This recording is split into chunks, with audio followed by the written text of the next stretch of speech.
සියලු දෙනා සාදරයෙන් පිළිගන්නවා සිම්පල් මැත්ස් YouTube නාලිකාවට. අද වීඩියෝ එකෙන් අපි පොඩි වෙලාවක් අරගෙන කතා කරමු ප්‍රතිලෝම සමානුපාත. එහෙම නැත්නම් ගොඩ දෙනෙක් මේ හඳුන්වන්නේ මිනිස් දින. මිනිස් දින සම්බන්ධව ගැටලු විසඳීම කියලා.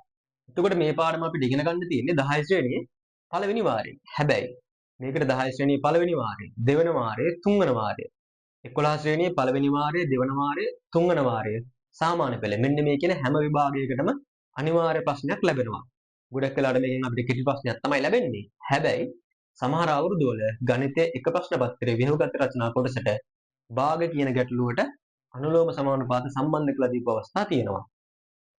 එතකොට ඔයාලට භාග පිළිබඳ කොච්චර හොඳ දැනුමක් තිබුණත් ප්‍රතිලෝම සමානුපාත පිළිබඳ දැනුම නැත්නම් ඉතින් එහාට ඒ ගාන හදාගන්න බැරි වෙනවා. එතකොට දැන් තේරෙනවනේ මේකේ තියෙන වැදගත්කම. හරි. එතකොට ගොඩ දෙනෙක් මේක අමාරුයි කියලා ඇතැරලා දාලා තියෙන පාඩමක්. මම පොඩි ක්‍රම කීපයක් කියලා දෙන්නම් අද.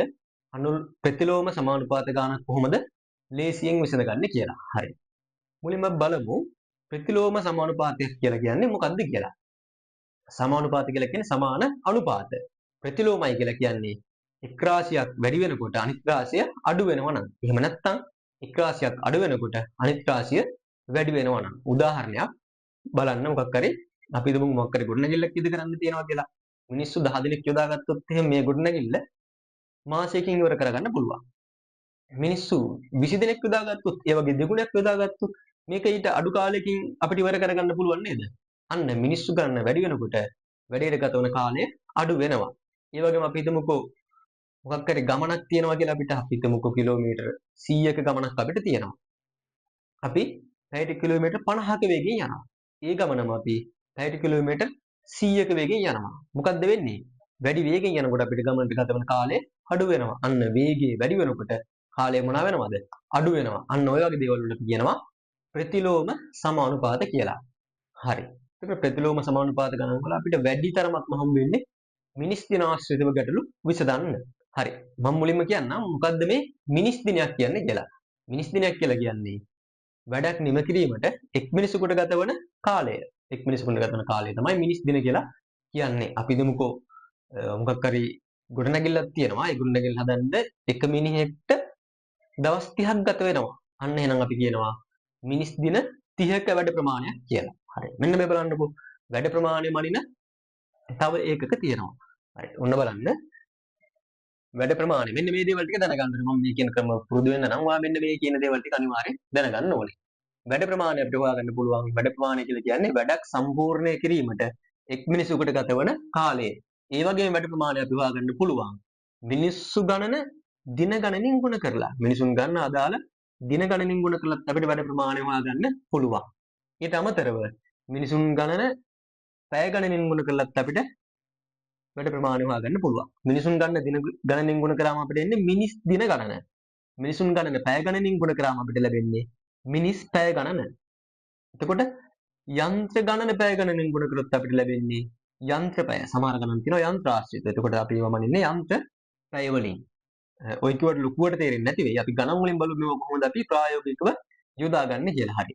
මේට අමතරව තව දෙයක් තියෙනවා ඔයාලට මතක තියාගන්න. ඒකත් මම බෝඩ් එකේ දාන්නම් බලන්නකො ටිකක්. මෙන්න මේක ඊළඟ සූත්‍රය තමයි මෙන්න මේක. මේකත් පැත්තක ලියලා තියාගන්න. මේකත් අපිට ගොඩක් ගණන් වල වැදගත් වෙනවා. හරි. දැන් මම ඔයාලට සාමාන්‍ය පෙළට ආව. 2016 නම් නව නිර්දේශයේ සාමාන්‍ය පෙළ විභාගයට ආව ගැටලු වලින්ම කියලා දෙන්නම් කොහොමද අනුලෝම සමානුපාත ගානක් ලේසියෙන්ම හදාගන්නේ කියලා. අපි බලමු මුලින්ම 2016 අවුරුද්දේ ආපු සාමාන්‍ය පෙළ ගාන. පාස් පේපර් පොතක් තියෙනවා නම් තියෙන අය පාස් පේපර් එකෙන් බලා ගන්න. එහෙම නැති අයට මම ගාන මුලින් දාන්නම්. හරි. ගාන හොඳට කියව ගන්නකො. බලන්න. යන්ත්‍රයකින් කුඹුරු යායක් අස්වනු නෙලීමට පැය 6ක් ගත වේ. යන්ත්‍ර 3කින් මෙම යායේ අස්වනු නෙලීමට ගතවන පැය ගණන කොපමණද? හරි. ඔයා මොන ක්‍රමයකට ඉගෙන ගත්තත් කමක් නැහැ. මෙතනින් එහාට මෙන්න මේ ක්‍රමය භාවිතා කරන්න. මම පොඩි ක්‍රමයක් කියලා දෙන්නම්. මේක ඔයාලා ලියන ප්‍රශ්න පත්‍රය හදන්න එපා. මේක විභාගයට આવුත් එහෙම ලියන ප්‍රශ්න පත්‍රය හදන්න එපා. මේක කටු වැඩක්. කටු වැඩ කොලයක හදන්න ප්‍රශ්න පත්‍රය ලියන්න ඕන කොටස මම කියන්නම් මේ වෙලාවට. හරි. ඔයාලා කටු කොලයක් කරන් මෙන්න මේ වැඩේ කරන්න. බලන්න ගානේ තියෙන්නේ මොකද්ද? යන්ත්‍රයකින් කුඹුරු යායක් අස්වනු නෙලීමට පැය 6ක් ගත වේ. හරි. මෙතනින් අපි දාගමු යන්ත්‍ර ගණන. මෙතනින් අපි දාගමු පැය ගණන. මෙතනින් අපි දාගමු යන්ත්‍ර පැය. ඇයි වැඩ ප්‍රමාණය මම ඒකෙක්නේ මම කිව්වේ යන්ත්‍ර පැය කියලා. හරි. මේ බලන්න මෙතනින් අපි දාගන්නවා යන්ත්‍ර ගණන මෙතනින් දාගන්නවා පැය ගණන මෙතනින් දාගන්නවා වැඩ ප්‍රමාණය. වැඩ ප්‍රමාණය. හරි. බලන්න යන්ත්‍ර ගණන එකයි. එක් යන්ත්‍රයකින් කුඹුරු යායක අස්වනු නෙලීමට පැය 6ක් ගත වේ. යන්ත්‍ර ගණන එකයි. ඒ යන්ත්‍රයට ගත වෙනවා පැය 6ක්. හරි. දැන් ඔයාලා කරන්නේ මෙන්න මේ දෙන්න ගුණ කරන්න ඕනේ. එක්වරක් 6 කීයද? එක්වරක් 6 6යි. ඔන්න යන්ත්‍ර පැය 6ක වැඩක් තමයි කරන්න තියෙන්නේ. හරි. ඊළඟට අපෙන් අහනවා යන්ත්‍ර 3කින් මෙම යායේ අස්වනු නෙලීමට ගත වන පැය ගණන කොපමණද? හරි. යන්ත්‍ර ගාන කීයද දැන්? 3යි. යන්ත්‍ර ගණන 3යි. යන්ත්‍ර 3කින් මෙම යායේ අස්වනු නෙලීමට ගත වන පැය ගණන කොපමණද? හරි. යන්ත්‍ර පැය කීයක වැඩක්ද කරන්න තියෙන්නේ? යන්ත්‍ර පැය 6ක වැඩක් තමයි කරන්න තියෙන්නේ. එහෙනම් මෙතනත් වැඩ ප්‍රමාණය වෙනස් වෙන්නේ නැහැ. මෙතනත් අපි දාගන්නවා 6. හරි. යන්ත්‍ර එක යන්ත්‍රයකින් කරොත් එහෙම මේකට එක්වරක් 6 යන්ත්‍ර පැය 6ක් යනවා. යන්ත්‍ර 3කින් කරුවොත් යන්ත්‍ර පැය 6ක වැඩක් කරන්න කීයක්ද ගත වෙන්නේ කියලා අපෙන් අහන්නේ. අපි ඒක දන්නේ නැහැ. ඒ නිසා මොකද අකුරක් දාගමු මම දාගන්නම් x කියලා. හරි. මේ බලන්නකෝ. මෙතෙන්ට ආව සංඛ්‍යාව කොහොමද ආවේ මේ බලන්නකෝ. එක්වරක් 6 6යි. මෙතන 3 වරක් කීයද 6 වෙන්න ඕනේ? 3 වරක් කීයද 6 වෙන්න ඕනේ? 2 නේද? x සමානයි 2 නේද එන්න ඕනේ. ඔන්න හිතින් කියන්න පුළුවන් උත්තරේ. බලන්න මොන තරම් ලේසිද කියලා. අපි හිතින් කියන්න ඕනේ නෑ. බැරි අය මෙන්න මෙහෙම කරමු. x සමානයි 3 වරක් කීයද 6 වෙන්නේ? ඒක අපිට හොයාගන්න පුළුවන්. 6 බෙදෙනවා කීයෙන්ද? 3ෙන්. x සමානයි 6 බෙදීම 3. එහෙනම් කීයද? x සමානයි 2යි. එහෙනම් මේකට ගත වෙන්නේ යන්ත්‍ර පැය 2යි. හරි මම කිව්වනේ මේක කටු වැඩක්. මේක කටු පොලේක තමයි කරන්නේ. ඊට පස්සේ අපි ප්‍රශ්න පත්‍රය ලියන්නේ මොකද්ද? ප්‍රශ්න පත්‍රය ලියනවා අපි මෙන්න මේක. අපෙන් අහන්නේ මොකද්ද? ප්‍රශ්න පත්‍රය ලියනවා නම් එළීමට ගත වන පැය ගණන. ඔන්න මෙහෙම දැම්මනම් හරි. මෙච්චර දිගට ලියන්න ඕනෙත් නෑ. පැය ගණන සමානයි 6 බෙදීම 3 සමානයි 2යි. හරි. දැන් තේරුණා නේද කොච්චර ලේසිද කියලා මේ මිනිස් දින සම්බන්ධව ගණන් හදන්න. හරි. අපි බලමු ඊළඟට 2017 ගාන 2017 ගාන පේපර් එකක් තියෙනවා නම් බලා ගන්න. නැත්නම් මම ගාන දාන්නම්. එක්තරා වැඩක් නිම කිරීමට මිනිසුන් 10 දිනකට දින 8ක් අවශ්‍ය වේ යයි ඇස්තමේන්තු කර ඇත. දින 5කින් එම වැඩේ නිම කිරීමට කොපමණ මිනිසුන් ගණනක් යොදාගත යුතුද? මොකද්ද මේකේ තියෙන්නේ? මිනිසුන්ගේ දිනයි. මිනිස් දින. හරි. මේ බලන්න මෙතනින් අපි දාගන්නවා මිනිසුන් ගණන. මෙතනින් අපි දාගන්නවා දින ගණන. වැඩ ප්‍රමාණය එහෙම නැත්නම් මිනිස් දින. මිනිස් දින. බලන්න මිනිසුන් කී දෙනෙක්ද? එක්තරා වැඩක් නිම කිරීමට මිනිසුන් 10 දෙනෙකුට දින 8ක් අවශ්‍යයි. මිනිස්සු 10යි දින 8යි. කීයද? 10 වරකට 80යි. ඔන්න මිනිස් දින 80ක වැඩක් කරන්න තියෙනවා. දින 5කින් එම වැඩේ නිම කිරීමට කොපමණ මිනිසුන් ගණනක් යොදාගත යුතුද? දින කීයකින්ද මේක ඉවර කරගන්න ඕනේ? 8කින් නෙමෙයි ඉවර කරගන්න ඕනේ 5කින්ලු. වැඩ ප්‍රමාණය වෙනස් වෙනවද? නෑ. වැඩ ප්‍රමාණය 80ම තමයි. වෙනස් වෙන්නේ නෑ. මොකද්ද වෙන්න ඕනේ? දින 5කින් ඉවර කරන්න නම් මේක මිනිස්සු කී දෙනෙක් අවශ්‍යයිද කියලා අහනවා. මේ බලන්නකෝ. 10 වරක් 8නේ 80 උනේ. කී වරක් 5ද 80 වෙන්නේ. මෙහෙම හොයාගන්න පුළුවන් ලේසියි. x සමානයි 80 බෙදමු කීයෙන්ද අපි? 5ෙන්. 80 බෙදමු අපි 5ෙන්. කීයද 80 5ෙන් බෙදුවට පස්සේ? 5ට 5 ඒවා 1යි. 8ට 5 ඒවා 1යි. 3ක් ඉතුරුයි. 30ට 5 ඒවා 6යි. එහෙනම් දින ගණන 16යි. මම මෙතනින් එහාට අර දිග විස්තර ලියන්න යන්නේ. ඔයාලා ප්‍රශ්න පත්‍රික හදනකොට ඒ විස්තරය දාන්න. මම ගාන හදාගන්න ක්‍රමය විතර කියලා දෙන්න. හැබැයි බලමු 2018 අවුරුද්දේ මොකක්ද ඇවිල්ලා තියෙන ගාන කියලා. මෙතනින් දාන්න. 2018 ඕලෙවල් ගාන. කියව ගන්නකො ගාන. මිනිසුන් 10 දෙනෙකුට වැඩක් නිම කිරීමට දින 6ක් ගත වන බව ඇස්තමේන්තු කර ඇත. හරි. බලන්න ආයේ මිනිසුන් ගණනයි දින ගණන අපි දාගමු. මිනිසුන් ගණන දින ගණන. මිනිස් දින. හරි. බලන්න මිනිසුන් 10 දෙනෙකුට වැඩක් නිම කිරීමට දින 6ක් ගත වෙනවා. මිනිස්සු 10යි දින 6යි. මිනිස් දින කීයක වැඩක්ද? 60ක වැඩක්. වැඩ ප්‍රමාණය මිනිස් දින 60යි. මිනිස් දින 60ක වැඩ ප්‍රමාණයක් කරන්න තියෙනවා. එමෙන් දෙගුණයක වැඩක් නිම කිරීමට 60ක වැඩක් නෙමෙයි මේ වගේ දෙගුණයක වැඩක්. 60ක වගේ දෙගුණයක් කියලා කියන්නේ කීයද? මිනිස් දින 120ක වැඩක්. නිම කරන්න මිනිසුන් 8 දෙනෙකුට ගතවන කාලය. මිනිසුන් 10 දෙනෙක්ට තමයි 60ක් කියන්නේ. එහෙනම් මිනිස්සු 8 දෙනෙක්ට කොච්චර කාලයක් කොච්චර දින ගණනක් යනවද කියලා අපි අහනවා. කොච්චර දින ගණනක් යනවද කියලා අපි අහනවා. නේ 10 වරක් 6නේ 60 උනේ. 8 වරක් කී 220 වෙන්නේ. ඒක අපිට මෙහෙම හොයාගන්න පුළුවන් නේද? x සමානයි 120 බෙදෙනවා 8ෙන් දැක්කද පොඩි රටාවක් තියෙන හැම එකේ. හරි අපි මේක සුළු කරගමු. 4ෙන් බෙදාගමු. 8ට 4 ඒවා 2යි. 12ට 4 ඒවා 3යි. බිංදුවට 4 ඒවා 0යි. 30 බෙදීම 2. 32 ෙන් බෙදුවට පස්සේ කීයද? 15යි. අන්න x සමානයි 15යි. x කියලා කියන්නේ දින ගන්න කොපමණ කාලයක් යනවද කියලා අපෙන් අහලා තියෙන්නේ. එහෙනම් දින 8ක් අපිට ගත වෙනවා. දින 8ක් ගත වෙනවා කියලා තමයි උත්තරේ එන්න ඕනේ. හරි. බලන්න 2020 ගාන 2019 මේකින් ගණක් ඇවිල්ලා නැහැ. බලන්න 2020 ගාන මිනිසුන් 4 දිනකට වැඩක් නිම කිරීමට දින 6ක් ගත වේයයි ඇස්තමේන්තු කර ඇත. හරි අපි දාගමු. අනේ 2020 ගාන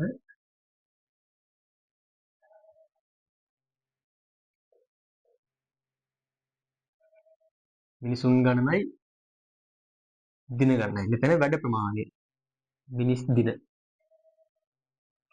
බලන්න මිනිසුන් 4 දිනකට වැඩක් නිම කිරීමට දින 6ක් ගත වේ. මිනිසුන් ගන්න 4යි කාලය දින 6යි. 6 වරක් 4 24. මිනිස් දින 24ක ගානක් තියෙන්නේ. මිනිස් දින 24ක වැඩ ප්‍රමාණයක් කරන්න තියෙනවා. ඔවුන් දින 3ක් වැඩ කිරීමෙන් පසු තවත් මිනිසුන් දෙදෙනෙකු මෙම කණ්ඩායමකට එකතු වූයේ නම් අන්න පොඩි ප්‍රශ්නයක් තියෙනවා. මොකද්ද? කලින් ගණන් වලදී මේ වෙනස්. ඔවුන් දින 3ක් වැඩ කිරීමෙන් පසු තවත් මිනිසුන් දෙදෙනෙකු මෙම කණ්ඩායමට එකතු වූයේ නම් එම වැඩය තව දින කීයකින් නිම කළ හැකිද? අන්න පටල ගන්න තැන.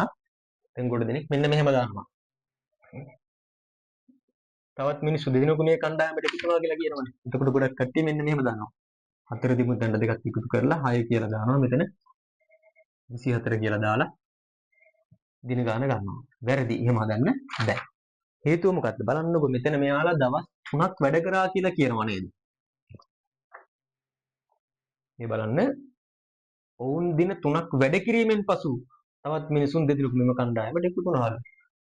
මෙන්න මේ මිනිස්සු ගන්න. මේ මිනිස්සු 4 දෙනා දවස් 3ක් වැඩ කරනවලු. මේ මොකක්ද දවස් 6 කියලා කියන්නේ? මේ මිනිසුන් 4 දෙනා දවස් 6ක් වැඩ කරොත් මිනිස් දින 24ක් මේකට යනවා. හැබැයි මේ මිනිස්සු 4 දෙනා දවස් 3ක් වැඩ කරනවා. එතකොට මේ වැඩෙන් යම්කිසි ප්‍රමාණයක් ඉවර වෙනව නේද?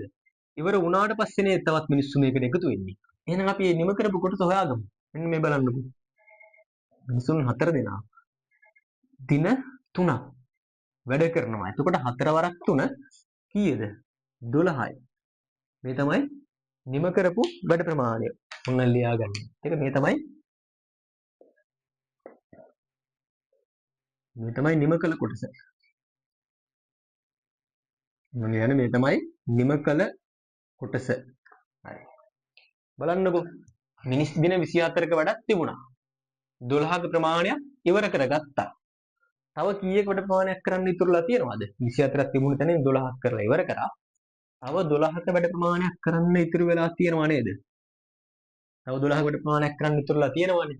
හැබැයි දැන් මිනිස්සු 4 දෙනාද? නෑනේ දැන් මිනිස්සු මේම කණ්ඩායමට තව එකතු වෙනවා. තව කී දෙනෙක්ද එකතු වෙන්නේ? තව දෙන්නෙක්. තව මිනිස්සු දෙන්නෙක් මේකට එකතු වෙනවා. කලින් ඉඳි 4යි දැන් කී දෙනෙක්ද? 6යි. ඉගෙන ගන්න තමයි අපෙන් අහන්න දන්නේ. නෑ. හිතින් කියන්න පුළුවන්. 6 වරක් කීයද?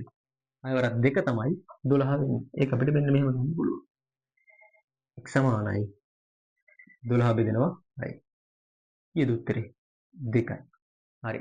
ආයෙ කියන්නේ මේක බලන අයට මේ මම කෙටි ක්‍රමයක් කියලා දෙන්නේ. මේක කටුකොලේ හදන්න. මෙච්චර ගොඩක් පේපරේ හදන්න එපා. මේ කියන දේවල් සම්පූර්ණයෙන් අහලා දෙන්න නැතුව පහලින් කමෙන්ට් දාන්න එපා. ඉතින් ඒක දේවල් කියලා. ගොඩක් කට්ටිය වීඩියෝ එක බලන්න නැතුව තමයි කමෙන්ට් දාගෙන යන්නේ. හරි. ඒ අයට මම මේ කිව්වේ. හරි. අපි බලමු 21 ආවේ නෑ මේ වගේ ගානක්. 21 ආවේ භාග ගැටලුවට සම්බන්ධ කරලා තමයි ආවේ මිනිස් දින ගානක්. 22 අවුරුද්ද 20යි 22 අවුරුද්ද ආව ගාන අපි දැන් බලමු. ඒකත් අපිට ලේසියෙන් හදා ගන්න පුළුවන්. හරි. 2022 අවුරුද්ද ගාන කියව ගන්න. එක්තරා වැඩක් නිම කිරීමට මිනිසුන් 12 දෙනෙකුට දින 4ක් අවශ්‍ය වේ. දාගමු.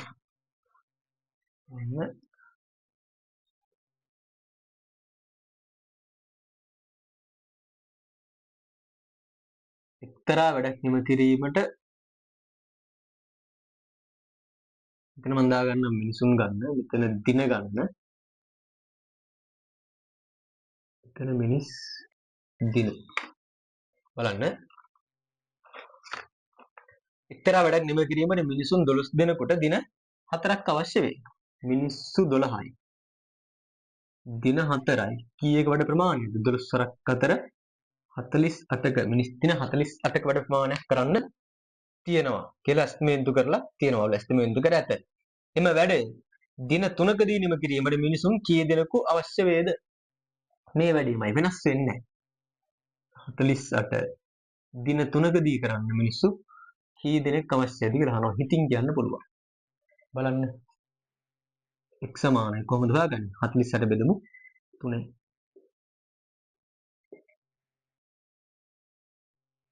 48 බෙදමු 3යි. 3ට 3 ඒවා 1යි, 4ට 3 ඒවා 1යි. එකක් ඉතුරුයි 18ට 3 ඒවා 6යි. කීයද මිනිස්සු? 16යි. තේරෙනව නේද කොච්චර ලේසිද කියලා? හැම අවුරුද්දකම එකම රටාවක් තියෙන. මේවා දිග ක්‍රම වලට හදලා දුක් විඳින්න එපා බොරුවට. අපරාධ කිසි තේරුමක් නැහැ. කෙටි ප්‍රශ්නයක් නේ. අපිට විනාඩියෙන් දෙකකින් මේක හදලා ඉවර කරගන්න ඕනේ. හරි. අපි බලමු. 2023 අවුරුද්දේ ප්‍රතිලෝම සමානුපාත වලින් කෙටි ප්‍රශ්නයක් ආවේ නැහැ. ව්‍යුහගත රචනාවල භාග ප්‍රශ්නයකට සම්බන්ධ කරලා තමයි ප්‍රතිලෝම සමානුපාත අපිට දුන්නේ. එතකොට ඒ ගාන හදාගන්න නම් අනිවාර්යෙන් ප්‍රතිලෝම සමානුපාත දැනුම තියෙන්න ඕනේ. පොඩ්ඩක් උත්සාහ කරලා බලන්න. මම මේක කතා කරන්න යන්නේ නැහැ වෙලා යන නිසා. අපි වෙන වෙලාවක කතා කරමු මේක. බලමු 2024 අවුරුද්දේ 2024 අවුරුද්දේ ආව විභාග ගාන. හරි. ගානද මම ඉතින් දාන්නම්. හරි. ගාන මෙතනින් දාන්න කියව ගන්න. නිවසක බිත්තිවල තීන්ත ආලේප කිරීමට මිනිසුන් 6 දිනකට දින 8ක් ගත වේ යයි ඇස්තමේන්තු කර ඇත. හරි. එම කාර්යය දින 3කින් නිම කිරීමට අවශ්‍ය වේ නම් ඒ සඳහා මිනිසුන් කී දිනක අමතරව යෙදිය යුතුද? හරි. කිසි වෙනසක් නැහැ. අර වගේමයි ගන්න. හරි. අපි ලියාගමු. මම මෙන්න මේ ටික මොකලා ඉන්නවා. ඉතින් අපි දාගමු මිනිසුන් ගන්න. ඉතින් දින ගන්න. ඉතින් මිනිස් දින. හරි. බලන්න ගානකින් දත්ත දාගමු අපි. නිවසක බිත්තිවල තීන්ත ආලේප කිරීමට මිනිසුන් 6 දිනකට දින 8ක් ගත වේ. මිනිසුන් ගණන 6යි. දින ගණන 8යි. 6 වරකට 48යි. මිනිස් දින 48ක වැඩ ප්‍රමාණයක් කරන්න තියෙනවා. එම කාර්ය දින 3කින් නිම කිරීමට. හරි. මේ කාර්යයමයි. මිනිස් දින 48ක වැඩේ එහෙමමයි. කරලා නැහැ නේ කවුරු? 48ක වැඩ ප්‍රමාණය දින 3කින් නිම කරන්න අමතර මිනිස්සු කී දෙනෙක් අවශ්‍යද කියලා අහන්නේ. අමතර මිනිස්සු පොඩ්ඩක් පැත්තකින් තියන්නකෝ. මිනිස්සු කී දෙනෙක් ඕනද කියලා අපි හොයාගමුකෝ. මේ බලන්නකෝ. 6 වරකට තමයි 48 උනේ. කී වරක් 3ද 48 වෙන්නේ? දේශයෙන් කියන්න පුළුවන් උත්තරේ 16 නේ. හත් කමන්නේ හදමු. x සමානයි 48 බෙදමු 3. 3ට 3 ඒවා 1යි, 4ට 3 ඒවා 1යි. එකක් ඉතුරුයි 18ට 3 ඒවා 6යි. එහෙනම් මිනිස්සු 16ක් ඕනේ. හරි. සතුට වැඩිකමට මේ 16 කියලා ලියලා එන්න එපා. බලන්න අපෙන් අහන්නේ අමතර කී දිනක් යොදා ගන්න ඕනද කියලා. හරි. මේ බලන්න මිනිසුන් 6 දිනක් හිටියා. මේ දවස් 8කින් වැඩ කරන්න 6 දිනක් ඕනේ. මේ වැඩේ මෙයාට දවස් 3කින් ඉවර කරගන්න ඕනේ කියලා කියනවනේ. දවස් 3කින් ඉවර කරගන්න නම් මිනිස්සු 16 දිනක් අවශ්‍යයි. කී දිනක් හිටියද මුලින්? 6 දිනක් හිටියා. 16 දිනක් ඕනේ. අමතර මිනිසුන් ගාන අහලා තියෙනවා. අමතර මිනිසුන් ගාන කීයද? 6ක් ඉන්නවා තව 10ක් ඕනේ. ලියමු අපි එහෙනම්. අමතර මිනිසුන් ගණන මේ ඔයාලා ප්‍රශ්න වලට උත්තර ලියද්දී ගලපලා ඒ හරිය විදිහට ලියන්න මම දැනේ. උත්තරේ විතරයි ඔයාලට කියන්නේ.